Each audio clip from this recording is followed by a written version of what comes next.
So the Republican Party, obviously, Donald Trump's not running a very good campaign right now. But what about the Republican Party as a whole? The GOP, the grand old party. What are they doing around the country to help get Donald Trump elected and to help retain their majorities in the Senate and the House? The answer to that question is virtually nothing. The Republican Party, for all its money, for all its power for decades in this country, they're basically doing nothing for this election. A new report has come out from the Associated Press that shows that the Republican Party isn't even sending the ground troops out to the states like they were supposed to, especially in the swing states. For example, states like Pennsylvania and Wisconsin, hundreds of GOP staffers were supposed to make it to those states to start working the ground game.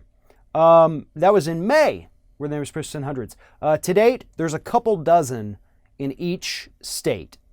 Now, I've never run for office. I've never been a part of an election, but I do know if you don't have people out there working, it's not going to happen, especially in the swing states. Because see, the Republican Party is 100% reliant on swing voters. Those people who will go into the poll and maybe they're Democrat, maybe they're Republican, they just don't know.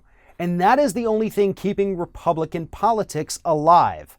Because you have a very large part of the population that is strictly Republican no matter what. Same thing with Democrats.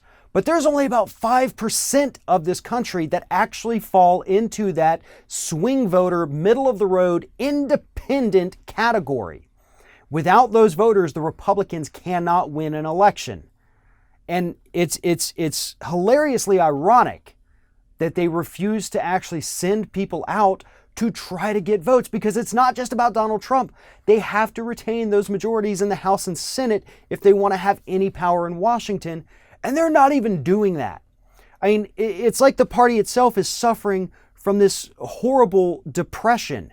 They see that their presidential candidate is the most laughable person to ever run for president. And so they've just shut down. They just don't care anymore. And I can tell you, as somebody who's been doing this for a very long time, we've been waiting for this moment, for the GOP to just implode on itself so that we can all sit back, have a good laugh, and say, you know what? You guys totally deserve this.